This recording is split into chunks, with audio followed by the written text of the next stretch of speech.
Hello friends, आप सभी को नमस्कार। आशा करता हूँ आप सभी आज काफ़ी अच्छे होंगे, आपका दिन अच्छा गया हो और आप काफ़ी खुश होंगे। ठीक है, तो हम लोग आज बढ़ते हैं एक नई जॉब ओपनिंग की तरफ, जो है इंडिया पोस्ट पेमेंट बैंक की तरफ से। और ये जो रिक्रूटमेंट है, ये सर्किल बेस्ड एग्जीक्यूटिव पोस्ट के लिए रिक्रूटमेंट है।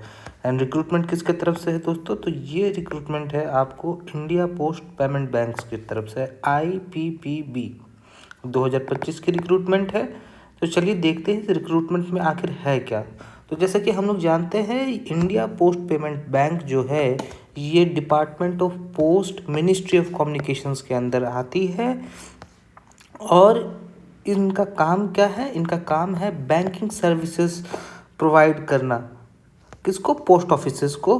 एंड यहाँ पे जो वैकेंसी, आज की जो हमारी वैकेंसी है, ये 51 एग्जीक्यूटिव पोजीशंस के लिए है।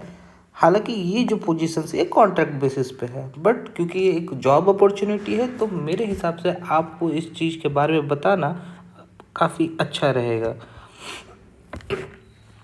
इम्पॉर्टेंट डेट्स की बात करें अगर हम, तो ये एप्लीकेशन जो है ये शुरू हो रही है 1 मार्च 2025 से। और आखिरी तारीख जो है फॉर्म फिलअप की, वो है 21 मार्च 2025, 12 बजे से पहले, रात के 12 बजे से पहले, यानी 11:59 PM तक आप एप्लीकेशन फॉर्म सबमिट कर सकते हो भर के। ठीक है, तो हम लोग देख लेते हैं वैकेंसी डिटेल्स के बारे में। हमारी कितनी वैकेंसी है? तो कुल 51 वैकेंसीज है।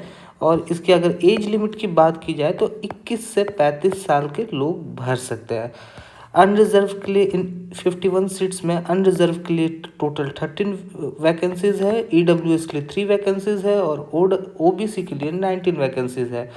SC ST के लिए है आपको 4, और SC के लिए है 12 वैकेंसीज। अगर हमारा रिजर्वेशन की बात की जाए तो यहाँ पे 40% डिसेबिलिटी वालों के लिए, PW के लिए भी आपको हॉरिजॉन्टल रिजर्वेशंस है। अच्छा, क्योंकि ये सर्किल वाइज और स्टेट वाइज वैकेंसी है, जो टोटल 51 वैकेंसीज हैं, वो जो है आपको depending upon states number of vacancies जो है वहाँ पे डिवाइडेड है। जैसे कि छत्तीसगढ़ के लिए 3, असम के लिए 3, बिहार के लिए 3, गुजरात के लिए 6, महाराष्ट्र और गोवा के लिए 4, नॉर्थ ईस्ट के लिए 20, जिसमें नॉर्थ ईस्ट के सातों स्टेट्स आ जा रहे हैं। ऑल्सो इन सिक्किम को भी हम लोग इंक्लूड करेंगे तो टोटल 8 स्टेट्स आ जा रहे हैं। पंजाब के लिए यहाँ पे 1 वैकेंसी है, राजस्थान के लिए 1, तमिलनाडु और पौंडीचेरी को मिला करके 3 वैकेंसी है। उत्तर प्रदेश की अगर बात की जाए तो यहाँ पे 1, और उत्तराखंड की बात की जाए तो 2 वैकेंसीज है। जहाँ तक कि जॉब डिस्क्रिप्शन का सवाल है, तो आइए देखते हैं काम क्या करना होगा इस जॉब को पाने के बाद। आपकी जो जॉब प्रोफाइल है वो कैसी रहेगी? तो आपको सेल्स का काम करना है। आपको एक मंथली रेवेन्यू टारगेट दिया जाएगा जो कि आपको अचीव करना है। एंड आपको क्या करना है, दूसरा आपका जो वर्क रहेगा वहाँ पे, वो है कि फाइनेंशियल लिटरेसी जो है, फाइनेंस से रिलेटेड जो जागरूकता है, इन्वेस्टमेंट के बारे में जागरूकता हो गई, बैंक में अकाउंट खोलने के बारे में जागरूकता हो गई, FD के बारे में जागरूकता हो गई, या और भी जो स्कीम्स है बैंक की तरफ से, आपका काम क्या रहेगा कि इसके बारे में अवेयरनेस फैलाना, लोगों को लिटरेट करना, समझाना कि क्या इसके फ़ायदे हैं।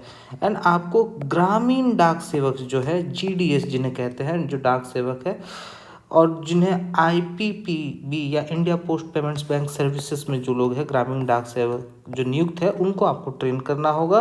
कस्टमर एक्विजिशन में आपको उनको मदद करनी होगी। आपका ट्रेनिंग के जरिए वो कस्टमर एक्वायर करने की कोशिश करेंगे ना, आपको एक्विजिशन में मदद करनी पड़ेगी, ताकि ज़्यादा से ज़्यादा लोग इंडिया पोस्ट पेमेंट बैंक की सुविधाओं का लाभ उठा सके, उसका कस्टमर बन के। ठीक है। और दूसरा और इम्पॉर्टेंट चीज़ क्या है कि आपको स्ट्रेटजिक रिलेशनशिप विद पार्टनर्स जो है आपको इस्टेब्लिश करना होगा। तो ये कुछ आपका जॉब डिस्क्रिप्शंस है जो कि आप देख सकते हो। बात करें एलिजिबिलिटी क्राइटेरिया की, तो एक हमारा एज लिमिट है और 21 से 35, और दूसरा क्या है आपका कि जिस स्टेट वाइज, क्योंकि स्टेट वाइज वैकेंसीज है, डिवाइडेड है, टोटल वैकेंसी जो है स्टेट वाइज डिवाइडेड है, तो प्रेफरेंस उन्हें मिलेगी, उन कैंडिडेट्स को मिलेगी जो उस स्टेट से बिलोंग करते हैं, जिनका डोमिसाइल वहाँ का है। उस स्टेट के कैटेगरी में उनको प्रेफरेंस मिलेगा। ठीक है। और रहा बात एजुकेशन क्वालिफिकेशन की, तो आपको ग्रेजुएट किसी भी विषय से, अगर आप ग्रेजुएट है, स्नातक हैं, तो आपको आप इस जॉब में अप्लाई करने के लिए एलिजिबल है, क्योंकि कॉन्ट्रैक्ट बेसिस की जॉब है। मैंने आपको शुरुआत में ही बताया था। तो आपका जो इनिशियल कॉन्ट्रैक्ट है ये 1 साल का रहेगा, एंड जो कि 3 साल तक बढ़ाया जा सकता है आपके परफॉर्मेंस को देखते हुए। आइए बात करते हैं सिलेक्शन प्रोसेस की। तो पूरा प्रोसेस क्या रहेगा, फॉर्म भरने के बाद में आपको आपके ग्रेजुएशन के मार्क्स के आधार पर आपको शॉर्टलिस्ट किया जाएगा और इंटरव्यू के लिए बुलाया जाएगा। मान लीजिए कि आप अगर बिहार से बिलोंग करते हैं, तो आप बिहार वाले कैटेगरी में आप फिट बैठ रहे हो और आपको प्रेफरेंस मिलेगा इंटरव्यू के लिए। लेकिन अगर कोई उत्तर प्रदेश का आदमी है, उसने बिहार जोन के लिए अप्लाई किया है, तो उसे वो प्रेफरेंस नहीं मिलेगा, आपको मिलेगा। ठीक है।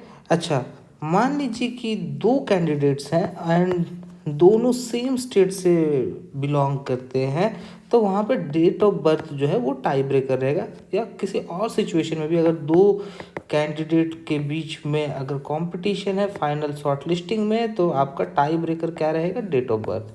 तो ये बात हमेशा ध्यान रखिएगा। एंड फाइनल सिलेक्शन का जो लिस्ट है, आप इस इंटरव्यू प्रोसेस के बाद में जो आपकी फाइनल सिलेक्शन की लिस्ट है, वो आपको IPPB वेबसाइट जो है, इंडिया पोस्ट पेमेंट बैंक्स की वेबसाइट है, उस पर आपको आ जाएगी।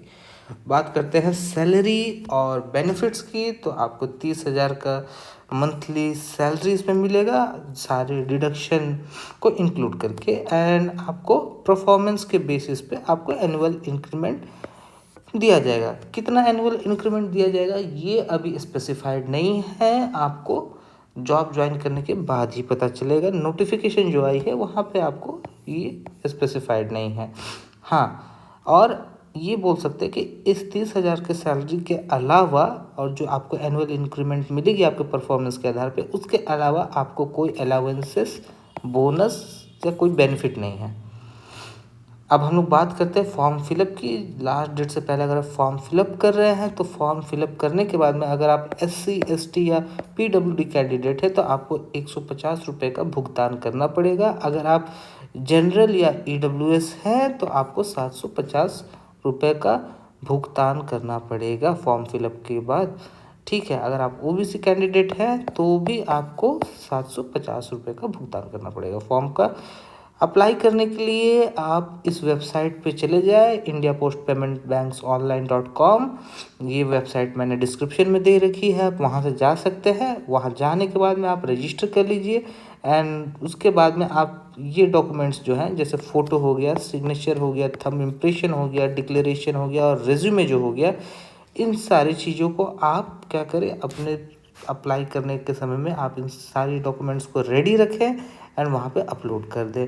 एंड पेमेंट गेटवे जो है उसके जरिए आप जो है, अगर आप OBC या जनरल या EWS में आते हैं, तो 750 रुपये का भुगतान करें। अगर आप बाकी की कैटेगरीज में आते हैं, तो उसके बाद में 150 रुपये का भुगतान करें। हाँ, जहाँ तक रिजर्वेशन की बात कर ले और एज रिलैक्सेशन की बात कर ले, तो SC ST कैंडिडेट्स को 5 साल की छूट दी गई है।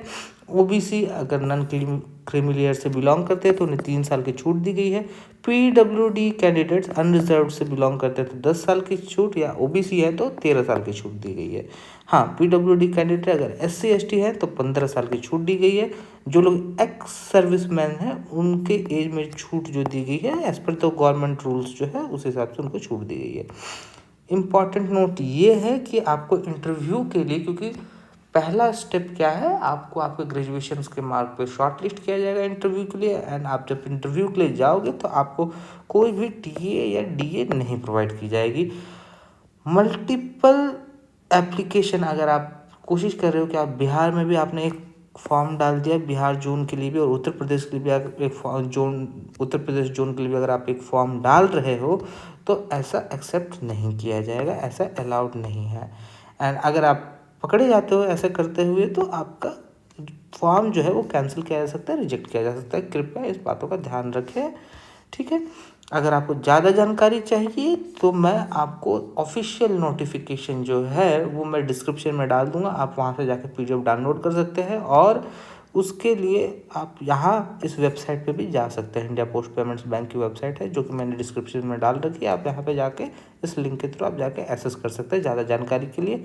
आज से अगर आपको कोई क्वेरी है रिलेटेड, इससे रिलेटेड कोई क्वेरी है, तो आप India post payments bank careers@indiapost-payments-bank-online.in इस पे जाके आप ईमेल कर सकते हैं। आशा करता हूँ आपको ये चीज़ काफ़ी अच्छी लगी होगी, ये जानकारी अच्छी लगी होगी। चैनल को लाइक करें, इस वीडियो को अपने दोस्तों के साथ शेयर करें, और अगर आपके तरफ से कोई सुझाव है तो कृपया अपने सुझाव को कमेंट सेक्शन में दें। हम आपके लिए नए नए जॉब वैकेंसीज और नोटिफिकेशंस लाते रहेंगे। तब तक के लिए नमस्कार।